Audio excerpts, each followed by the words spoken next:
দেখুন বন্ধুরা কত বড় ফজলি আম। এটা হচ্ছে মুর্শিদাবাদের ফজলি।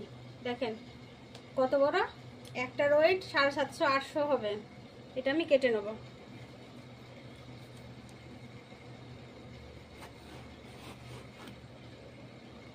দারুণ খেতে। কালকে খেয়েছি, একটা ছিল, তাই ভাবলাম যে আপনাদের সাথে শেয়ার করি।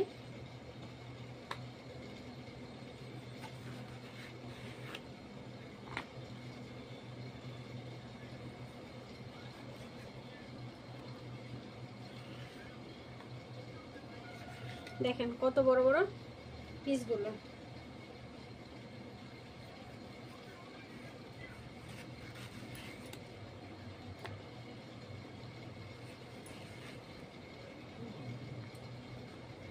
দেখেন এই আমটা খেতে দারুণ স্বাদের হয়।